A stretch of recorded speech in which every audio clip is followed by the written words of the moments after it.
With the festivities dying down our slowly due to a very big Christmas hangover, we here at All Balls are going to be starting off with our Boxing Day special.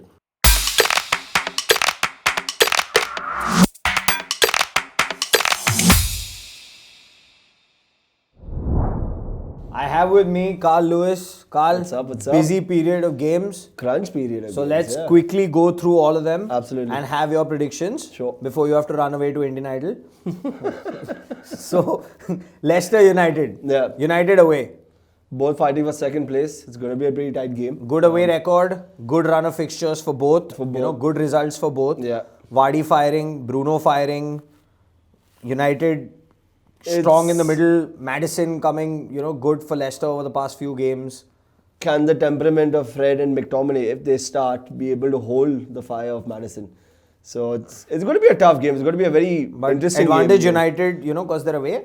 Just due to form, I would say. You're coming back from a 6-2 victory. Of course, you're going to favour them. Don't take anything away from Leicester at the same time. But in terms of form right now, I think United does have the upper hand. Quick prediction. Scoreline. I'd say I'd actually go for a draw. I'd go for 2-2. No, I'll go for probably 2-1 or 3-1 United. They're not United. keeping a clean sheet, but yeah. Yeah, they're not keeping a clean sheet. But I can probably see Vardy nicking a few as well. Yeah. Villa take on Palace at Villa Park. First Yeah. of all, these games are like shit confusing because Palace is playing again on Monday. Leicester is Yeah. playing again. So Yeah. let's just say game week 16, Villa take on Palace. Yeah. Villa confident 3-0 win. Pretty Palace battered and beaten. They're still probably going to be licking their wounds after that whole shellacking that they got from Liverpool. But, sometimes when you lose big games like that, the better of you does come out. Who knows, there might be a different Palace that comes out. Villa not so strong at home, but then again, this game probably will be Grealish versus Zaha. Yeah, pretty much. It will be, and you'll have to see the quality of football that they come in because Zaha was completely muted in the last Exactly, game. but it's Grealish versus Zaha. But if you remove Zaha and you remove Grealish, there's still Watkins. Yeah, Ghazi, there's still a lot of but threat. there's not too much here. Yeah. So a quick scoreline. I'd probably say 2-1 to Villa. Emiliano Martinez to concede. Most likely. Because again, you're going to have a Crystal Palace team that's going to be hungry. They'll have a point to prove now after taking such a hiding. So, I think another 2-0 or a 3-0 win to Villa. Fair enough. Fulham take on a Southampton side without Danny Ings. Yeah. But they've still got the goals before that. Oh yeah, they do. And Fulham's at home. They've not looked too bad in the past few games. Their keeper being their best player. Lookman, chipping in with a chance here and there. But Southampton sitting where they are on the table look strong. Yeah. Well, firstly, I really hope in this match that missing out on Ings doesn't come to haunt them. But as you said, they have more than enough firepower and people like Che Adams and even a set piece guy like James Ward-Prowse. And even Walcott for that matter. Walcott, suddenly he's hitting form as well. He's just hitting his stride. So you have a lot of threats coming in there. I would only just hope that the Fulham side that turns up, because it's their home match, they should turn up as the same team that played Liverpool. I mean, if they can go on that kind of a blitz, then maybe there are going to be a lot of problems for the Southampton side. But I would honestly see Southampton taking this at least like 2-0. 2-0 Southampton. Yeah, I think 2-0. probably a 1-all. Yeah, no, I would say I think it'll be a set piece situation. Maybe Ward-Prowse might just nick in another free kick. Fantasy team. He's not on mine, Selfish but yeah. gunners. So, busy Christmas period. We're running through the games thick and fast. Yeah. We're doing it here on the show also, because you need to go drown yourself in Sorpatel and shit. But let's slow it down for this one because when teams tend to play fast, Arsenal tend to concede faster. So, you host Chelsea. Yeah. I'm probably seeing a Giroud starting since he didn't last game. But then again, Absolutely. doubt because Tammy got 2 goals. No, right now Chelsea, even though with all the players that they have in their team, I mean, they still have enough firepower as well compared to their to Arsenal. I can probably see Arsenal is just probably going to roll over to them. Our home form has not been great. We've lost a lot of games at home right now, and it's just going to confine us even more. There has to be something found within this team in where they can actually score and find some heart left. There was this child inside me wanting to do this, but while you say we can talk about Chelsea and the firepower and the players they have, Yeah. I can't say the same thing about Arsenal. Really, you can't. And I mean, unless, even if you throw in the likes of Aubameyang and Lacazette and Saka and people in form and stuff like that, there's just no drive. It's just the mentality, the Yeah, momentum, it's like that. whatever's going on behind or outside the field. Yeah, and they're like a constant Christmas hangover. It's just like Groundhog Day for them every day, and they need to pick themselves up. And as an Arsenal fan, I can tell you, it's clearly on the players. So if they don't find it within themselves, they're in for a hell of a rest of the season. Because you're just going to go further. I mean, I could say this is rock bottom, but I don't think so. It's rock bottom yet. On the 25th of the month with 25 different bandages on your heart Yeah. and 25 different kinds of hopes. Give me a scoreline. If you say Arsenal win, that's it. Head This is your last Christmas. No, this is a head and heart thing. So I would last say Christmas you gave me, and my then the head very would next. say no. My head would definitely say it's Chelsea probably winning 2-0. And your heart will say, just My don't heart lose would say 5-0. it's Arsenal winning 2-1. Oh, good It'll Lord. be a hard-fought game, but I'm an Arsenal fan. I would have to say Arsenal winning. at आगे home. से left लेके. And remember, Arsenal's always actually played pretty decently against They all good play top 4 teams decently and in stuff. derbies. You can't associate the word decently with Arsenal this season. Probably, yeah. Head or heart? Which one are you going with? Quickly. I'm going with my heart. I'm definitely going to go with my heart for sure. City host a sort of depleted Newcastle, with Maximin and Lascelles out. Yeah. But Callum Wilson just doesn't seem to stop scoring whenever Yeah. he plays. Joelinton looks better. Almiron looks the part. Yeah. But City, different kind of City. Not conceding, but not scoring too many either. Yeah, I think in both contrasts, if you look at what he was just saying about Joel Linton and Callum Wilson and Almiron kind of combining, I think they're slowly gelling. They're slowly kind of understanding how they need to communicate with each other on the pitch. And again, Joel Linton is like a big guy who holds up the play for people like Almiron. So, but again, you're coming across a juggernaut like City, and that too at the Etihad. You can't take this away from City. Like City has to win this game easily. But don't you think for a Newcastle side, if they enter this game with the mindset that City's not scored too many, so even one goal against City can probably get them a point, if not all three. Absolutely. I mean, will that probably lead to their downfall? Because then suddenly you will have a City wave coming at you.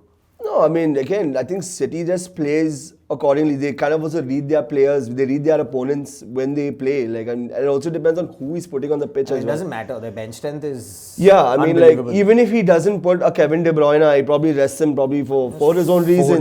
Foden, You've got Foden, Bernardo. Gundogan, Mahrez, Sterling, Aguero, Jesus. It just doesn't end. It doesn't end. So you can clearly see that City is going to probably run the roost on this one. Scoreline. Easily. I say 3-0 City. De Bruyne on the score sheet. If he starts, but I have a gut feeling Foden would. Selfish take 2. Party Poopers take on Ancelotti's side. Got 3 out of 3 wins. Yeah. But interesting stat. Sheffield is second in the average distance covered by a team. Yeah. So that running is helping Leeds. Yeah. They're getting the goals. They're conceding the goals as well. But they're getting the goals. Sheffield not looked too bad in their last few games. But Yeah. Everton have just gone back to the form they were in. Yeah. So what do you see, Sheffield doing differently? I see again Everton just probably nicking this one easily because I think Sheffield is just something. It's a team that's still trying to discover what makes them click, considering their heroics from last As season. of now, nothing makes them click. Nothing makes them click. So again, they're a team that's probably going to have to figure out what's their best way of playing. I know where they've lost their mojo in this whole thing, but it's sad to see them decline because they were kind of like a fairy tale run when we saw them last season. They were playing so well and people actually liked them as any football neutral fan would like. They would say, yeah, Sheffield was great. But I think now it's a bigger uphill task for them. And again, I was telling you also about Ancelotti. Ancelotti wants to bring Everton into Europe. So it's these kind of games which are very important. He has that reputation. Yeah, and these kind of games are very important because you will be worried about your Liverpools, your Manchester Uniteds, your Chelseas and stuff. But these kind of smaller teams, I hate to say Sheffield's a smaller team, but at this point it is a smaller team. Everton has to win these kind of games. If they have to be in the running for a European spot, they have to win these kind of games and they have to win these games convincingly. So maybe DCL gets onto the score sheet And would to be great. rub some salt on the wound, Yeah. Sheffield scored, Arsenal is second to lowest goal scored after Sheffield. Nothing is possible in the realm of football. I just had to bring that up. No, that's fine. But I mean, nothing is possible. Who knows? This could be also the game that Sheffield suddenly hit form. You might just see Ryan Brewster bursting. Okay, scoreline. I Shock would- or no shock? I would go for Everton winning this one easily 2-0. Murder ball at Ellen Road. Yeah. Leeds versus Burnley. Yeah. Burnley like to sit, cross, head. Pretty Leeds much. just like to run. It's Leeds' home form, which is actually very problematic. I think Bamford in particular. Bamford in particular, but again, there are other avenues in where they can score. They have good players. It's just that the home form has not been clicking for them. You think fatigue is getting to them? Or the Could be. tiredness of, just non-stop running for the last 13, 14 I games? think that's happening to every team in the Premier League. Yeah, I but think they're still shuffling it's it just, around. Yeah, they're shuffling it around, but if you don't have squad depth, which I feel is sad because you look at teams like Leeds or even Burnley for that matter, there's not much of depth as compared when you look at a Chelsea or you look at a Man City or a Liverpool for that matter. Like even Liverpool, for all that matters, like yeah, they have squad depth. They have a big substitute bench where they can just pick anyone they want. But when you look at teams like Leeds and Burnley, where there's really not much, it's kind of like slim pickings. They have to do what the best that they can with what they have at least. And I think battle to look forward to is probably Cooper versus Wood. pretty much. They're both great in the air. Yeah. So that will be something. Pretty much, but I could say actually, considering Leeds' home form at this point, I wouldn't be surprised if Burnley nicks it. I think I'm going for Leeds. You're going for Leeds. I'll probably say Burnley going 2-1. West Ham host a Brighton side carried by a certain Danny Welbeck. I never thought I would say that. But West Ham blip, Brighton coming back against 10 men. Yeah. That doesn't sound too good. Yeah, but right now Graham Potter's just trying to galvanize his team as well. Missing Lamptey. They're missing Lamptey. They're missing a little bit of creativity down the centre as well. They probably do miss a proper goal scorer. But now when you have a guy like Danny Welbeck who's leading the line, it kind of Prolific. shows. Yeah, but it kind of shows how bare minimum they are right now at the moment. And when you look at a team like West Ham also that's kind of inching back from a really bad loss to Chelsea, you would really hope that they also bounce back. Good performance though. Like Good performance. I mean, scoreline was one-sided, the game was not. The game was not. So, I mean, they can take that to heart and they can probably take that kind of form with them when they're going to play against Brighton. And Moyes also said that Antonio is closer to being fit. Yeah. I probably don't think he'll feature, but with an Allaire, I see them probably coming out with a 2-3-0 in this game. Well, if he's fit, that's going to be an excellent boost for West Ham, for a team like West Ham, because he's a guy who kind of brings them up. He's their talisman. He's their Grealish in a way. Like when But you I look at see Antonio. Brighton coming out with nothing. Pretty much. I would probably say, I mean, I would be shocked if Brighton actually gets a draw out of this because I can probably see West Ham taking this one with or without Mikel Antonio. So I would say, yeah, I'd say, okay, let's give Brighton just the one benefit without getting a goal. I'd say it's 2-1. That's Danny Welbeck. I'm not giving Brighton shit. Big Sam goes to Anfield after a 7-0 away win for Liverpool. Yeah. I wonder what they're going to do at home. West Brom has everything against him in this. I pray that, I mean, if it also depends on who's Klopp going to play. If Klopp starts off with people like Minamino and, like plays all the guys from the bench and stuff like that, it could be a different game. Not to say that they're bad quality players, but they're decent. But if he's going to throw full firepower like Salah, Mane, Firmino, just throw the kitchen sink in, West Brom doesn't stand a chance. It's like Big Sam, wham bam. Yeah, but he's a guy who's a miracle worker. There are no miracles against a side like this who have True, Salah but coming on at 4-0 and then getting 2 goals and an assist. stranger things have happened in football. And again, Stranger things that happened on Netflix also, Yeah, but that doesn't mean West Brom is going to come out with points at Anfield. But again, Big Sam has this penchant in bringing out He's the going best to get in teams. pension after he's Not done with pension, man, penchant. But yeah, he has this habit of bringing out the best of really small teams whenever he's come to rescue them. And he's a rescue guy. He's not actually someone who's there for the whole season. Shit goes down, call up Big He'll Sam. rescue them, yes. They will not get relegated, yes. At Anfield, they are losing points, probably goals. He just needs to save face, according to me. Now, we said this against So you're Villa. going to say your beloved Charlie Austin's not going to score against No, Liverpool? I feel Charlie Austin will start scoring. I like the introduction of him. He Yeah. is an experienced goal scorer. He's again fox in the box kind of material. Mm-hmm. But then again, second game for Big Sam, going to Anfield with those 3 frontmen going crazy. That little bull on the touchline slamming his chest as if he wants to rip his heart out from his backbone. But apart from that, I see West Brom getting nothing, and I just, probably 4-0, 5-0 to Liverpool. Pretty much. Also Bring your because I daughter got to that slaughter. an Alexander Arnold in my team, but yeah. No, yeah. We'll probably, I think, yeah, if it would be great for West Brom if they actually lose 3-0 and not more than that. Like they'll consider that like, they're like, hey, we lost 3-0 at least. Like, so Save yeah. face. It's a safe face, yeah, pretty much. So yeah, I'll also probably go with a 3 or 4-0 margin for Liverpool. Jose travels 2 games winless to the Molineux. Getting something. Kane's not scored in 2. Kane's not scored in 2, and that's problematic actually for a team like Tottenham because again, their only avenues are people like Son and Kane. Only 2. Only two. That's yeah. it. So you take them out of the equation, and then you have nothing for Tottenham's attack. Gareth Bale can't play, Bergwijn can't finish, Lucas Yeah. Moura can only run. Pretty much like So- and it's Wolves at home. Wolves actually has a pretty decent home record, and again they're missing that kind of attacking emphasis with someone like Raul Jimenez.